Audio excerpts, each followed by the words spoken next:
Hi, everyone. Welcome today to Celebrity Customer Experience Riffs with me, Jill Raff, where we riff on anything and everything.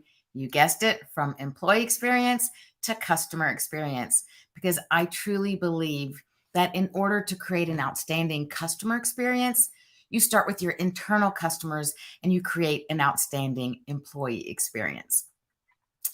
Now, today, I just want to start in gratitude. Actually, a deep breath. It's been quite a year, a great year and a challenging year. Continues with the pandemic.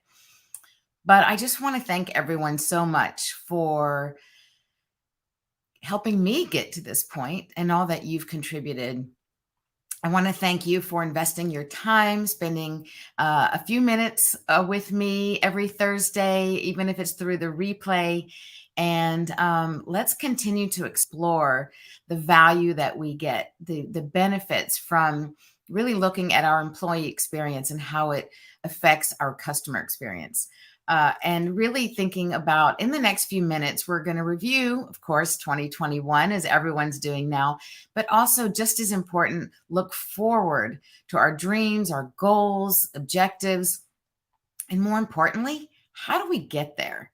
Right. So I want to encourage everyone, engage with me, share this to anyone that you know that it may be benefit, that it may benefit. Ask questions, leave comments, tag me, and we will create a conversation. It's much more fun with a conversation with multiple people, just like doing your business collaboratively versus on your own. Um, so, first, I would just want to ask everyone a question. Do you believe that your business will increase its revenue due to engaging committed and loyal customers and employees? So think about what that means, right? So it's not just you contributing and you engaging with your people, but are they committed and are they loyal? And how do you get them to be committed and loyal? So these are things that I talk about every week, to some extent, about how to create that. It's what I offer and work with my clients on, how to create that commitment, that loyalty, the true work family environment, a connection culture, as I call it. So just think about those things. And if you do believe that employee experience is the best way to lead to great customer experience, then reach out and let's talk going forward, because I really want to have those conversations with people who are in alignment with that thinking, who also believe that prioritizing your people, putting your people first, is where the change is going to happen. We all know change has been rampant with this pandemic, of course, has caused a paradigm shift. So, just a quick recap without going into too many details. 2021, I had so many really amazing guests. We had a lot of great conversations. All the recordings live on YouTube, Facebook, LinkedIn. You can find them more concisely on my YouTube channel. So check that out and go back and listen to some of the other interviews that I had with some great guests. Of course, always overshadowing everything of the last couple of years has been COVID. First COVID-19, and then Delta has hit. Fortunately, we have the vaccines. Some a pill is being created. They're working on it. Omicron right now is storming the country. Every 3 seconds, there's a new infection. Heard this on the news last night, where we broke all records, not the kind of records we want to be breaking, where there were 277,000 new infections in a single day. It shows how incredibly contagious the Omicron is. So I first just want to say, please protect yourself, take care of yourself, cover yourself, protect others around you. We want everyone to be safe going forward so that we can all be productive and have a really peaceful, collaborative, happy, successful year going forward. So one of the things in looking at the recap and the challenges that we've had is looking at all of the worries, right, that go along with it, all of the frustrations that happen as a result. And when I talked to my son about this, just had a conversation a couple days ago, I'm passing along the wisdom that my mom shared with me, right, from generation to generation. And she always said, Jill, when you're feeling down, when you're feeling depressed, when you're just, unsatisfied with what's going on in your life at any part of your life, personal and professional, stop and think why, right? Look at what's going on. And of course, try to change that to be able to, of course, make those changes that are necessary. And then also, how do we make sure that we're not focusing only on our problems?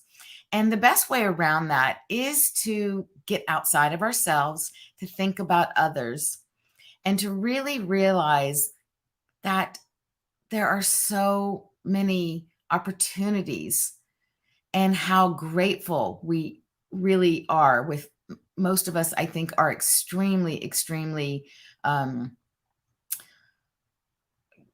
well, I was going to say grateful, but I would say most of us are extremely privileged.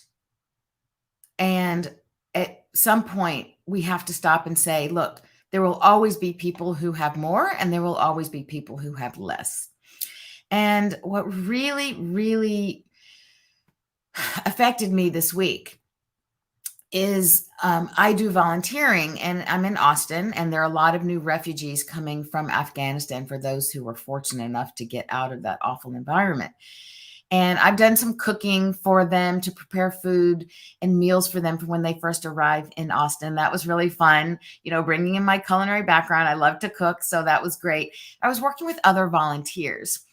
And while that felt very fulfilling, and when I do any sort of volunteer work, whether it's, bringing food or special treats to our first responders, helping out at our food kitchen, regardless of what it is, excuse me, I always feel fulfilled personally. It makes me feel good. But this time was different. So this week, I actually helped bring groceries to a new Afghan family that arrived in Austin the night before, and was told nothing but only that it was a very large family. There were 11 people. And when we got to the place that they're staying at, the hotel, it's a temporary long stay hotel, we discovered that it was just the father. The mother was not there, using Google Translate with their dialect to communicate to them. They had no idea that we were showing up with bags and bags of groceries. And first we got to the son's room, and then he wrote that he didn't have a mother right now, which just crushed me. I don't know if the mother didn't make it here or what the scenario is. It doesn't really matter, but he said he just has his father. So he took us to his father's room. And I get chills even now, really choked up, because here was this man with all of these children, fully responsible for, so fortunate to get out of Afghan. But there were 4 really not huge duffels jam-packed to the brim. And that was it.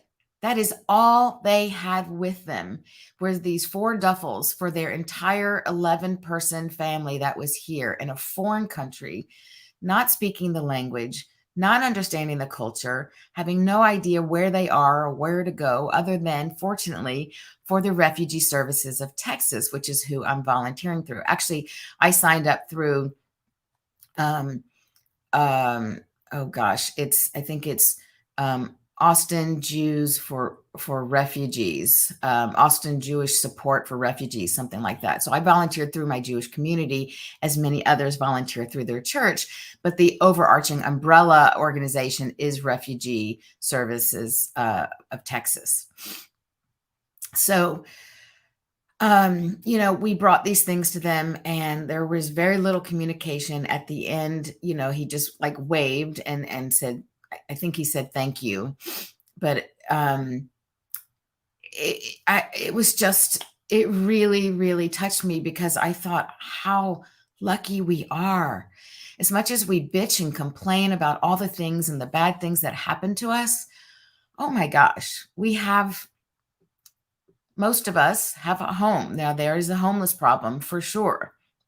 And these are also things that need to be addressed for sure. There's always going right. There's never an all inclusive, I try not to say always or never because there's always that in between, right? There's no black and white. It's gray pretty much about every single thing. But I was so filled with emotion and I can't stop thinking about this family and so many like them who at least were fortunate to get out. And I think my heart breaks for those who didn't manage to get out. But trying to stay positive is always looking for gratitude. Sorry. Looking for gratitude and finding that there's always a silver lining and how lucky we are, and that there are others who are making their way, who are struggling and don't have all the benefits that we have. Also, gosh, sorry, this is an emotional episode. Just before this call, I got a text for my very dear friend, another speaker here in Austin through my National Speakers Association chapter, who became a very good friend and who was blessed to turn 97 in September, has been in the hospital. And I just read that she passed away last night. And sorry, even at 97, right? Like, it doesn't matter what age when someone's special to us and we lose them. But I just want to always remember, and even in her beautiful words, to encourage all of us to live from a place of positivity, to remember all the good that we learn from each person who touches our lives. And she has touched me dearly. I have voicemails that I saved from her where she is such a special person. And I know that when I miss her, I can go listen to those voicemails, but also she was a wonderful, supportive fan, friend. And whenever I feel discouraged or bad potentially about myself, all I have to do is go listen to one of those voicemails from Lee, because she just really knows how to bring someone up. And that is a gift that I am learning and trying to use and do to others, to help others smile and make them feel good. So I want to encourage everybody to live from a place not only from optimism, but also from hope. So I was reading this interesting article that was looking at the juxtaposition between the word optimism and hope. And their position is that optimism is great, but it's just merely looking positively towards a situation or the future or whatever it is. Whereas hope adds on another level of possibility. So I really love the word hope and am carrying that word forward to 2022, because I think when we have hope, we are optimistic that there can be change, but we actually live into that and we believe that it's possible. So certain keywords about bringing forward to next year, people talk about what's your one word for 2022. I'm still working on mine, but I do think, believe has been one in the past. And I think hope and courage. I think the courage to move forward, knowing that everything will be okay, that we make the right choice. And if things don't work out, we pivot, we make a different choice. I hate using that word pivot, sorry, but we make a shift, right? Just like when you sail, when you're going one direction to get to your goal, then you have to shift, right? You turn and you consistently zig and zag to get yourself there, picking up the wind, right? So depending upon what happens in life as that wind hits your sails, then they make that small minor correction and shift. So a quick proposition to everybody to help you achieve what you want in 2022. So in these last couple of days of 2021, I want to propose and challenge you to sit in a quiet place that brings you joy and happiness, whether that's in nature, whether it's sitting in your favorite space in your house or in a workspace or a cafe. If it's home, you can light a candle, listen to great music that either influences your mood that you're in currently or brings you to the mood that you want to be in. Music is beautiful in that way. Okay. So sit on a piece of paper, or you can do it on a spreadsheet if you want to, do it on your computer. But studies also show that when you handwrite things out, you're processing the thoughts more than when you type them. So for this exercise, I want to encourage you to do this with pen and paper, and make two columns. Write 2021 above it, and write good and perceived bad, right? Like we think it's bad. Maybe it's just perceived as bad, but maybe in fact, it was a good thing that led us to grow from it. But write good and then bad. You can put perceived in parentheses.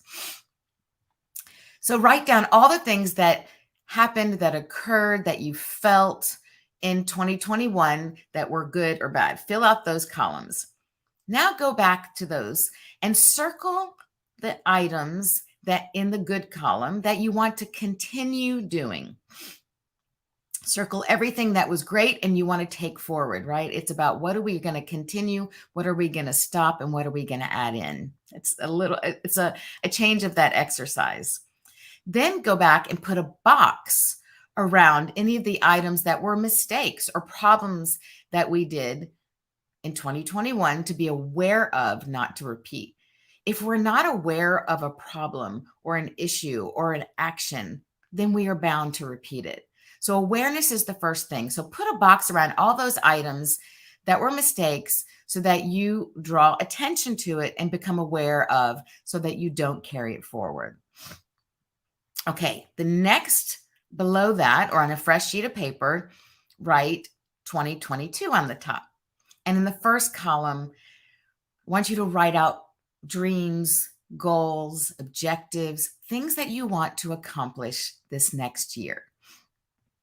And if you want, as a side note, you can do a small thing of a 5-year projection or maybe 2-year projection. But right now, let's just start small, not overwhelm ourselves, and start with 1 year, the next year. Okay, so now that you've written out your dreams and your goals, now next to each one, write how you plan to achieve this. Make sure you leave lots of space when you write these out. The how and the plan is very important. You have to plan for something to happen. You cannot live your life by the seat of your pants and expect you to achieve any sort of, excuse me, any sort of objectives that you want, because there needs to be a strategy and a plan. And think of how you're going to get there. And then, without focusing too much, if that overwhelms you, of the how, what will be helpful is to write down with whom you will reach out to support you to achieve these objectives, right? That's the most important thing, not even the how, but write out a plan of what you want, how you plan to achieve them, and with whom you're going to reach out to support you to achieve those objectives and goals. Then I want you to number them in the order of urgency and priority. So prioritize your list of what you want to accomplish first, and make sure that you have next to that who you're going to reach out to support you, because doing things alone is very difficult. And it's better that we reach out to someone to help collaborate, to help hold us accountable, to help guide us and coach us through that. Someone who can consult you based on looking at what is happening exactly in your business and how it differs from someone else's. Marcia Raft, thank you for joining us. Good ideas. Thank you. Thank you so much. So moving forward, before you start any of these actions in 2022, I want to encourage you in these last couple of days, start your list. But even if it's not complete, make that call, send that email, send out the ship, take action to connect with your collaboration, your support, whatever it is that you want to do. One of my favorite quotes is Ryunosuke Satoro, a Japanese writer, who said, individually, we are one drop, but together we are an ocean. And I love that saying, because I think it is so true on every level of our life. I know I have just really needed personal support, and having those people there to support me and help me get through and even reaching out to a professional, a therapist when needed is really important. And it's the same in business. We can reach out to people who are internal in our companies and our management and executive leadership, whatever it is. But when you reach out to that external support, you're bringing in a fresh eyes. Okay. You're bringing in support that's a little bit different from what you get internally. So I want to encourage you to really jump into the ocean, right? He said, together we are an ocean. Jump into that ocean of your support now. And as I'm reminded of the passing of my friend, no one is promised tomorrow. We don't know what tomorrow will bring. We don't want to live with regrets. So live your full abilities today. Step out of your comfort zone, stretch yourself, and grow, really achieving a feeling of fulfillment, making life fun and rewarding. That's what we all should work towards for 2022. Let's see. Marcia says, I know who I will reach out to. I'm ready to support you. Thank you. Can't swim. I thank God for you. You are always a huge support for me. Oh my gosh. So an emotional one this time. So I want to just wrap up looking forward. Now is the time to take a really honest look at your organization, at your restaurants, your call centers, your retails, your service organizations, whatever you are in, and ask yourself honestly, how will I achieve my goals for 2022 and beyond? Not just this year, right? You can think long term, but right now, for sure, 2022, how will I achieve them? And who can I collaborate with to co-create the best solutions? Co-creation is key, letting someone help guide you. How do you create that best solution? Who are you going to reach out to this year? And how are you going to do that? Secondly, how can you take a cold look at your organization's problems with a fresh set of eyes and ears to offer strategies that actually span other industries' practices while cross-pollinating solutions into the usual way of doing things in your industry? So let me say that again. Who can you look to for your organization's problems, which are unique to your company, but at the end of the day, they're not really 100% unique. Most businesses' problems share the same, certainly the same end results, right? The symptoms, and often they lead from the same genesis of the problem. So who can we look to look at our organization's problems with a fresh set of eyes and ears so that we go in with strategies that are offered that span other industries, not just the way your company's used to doing things? Well, as it happens, this is my unique qualifier, and it's what distinguishes me from other CX experts. I want to really encourage you to think about what's going on in your company and reach out.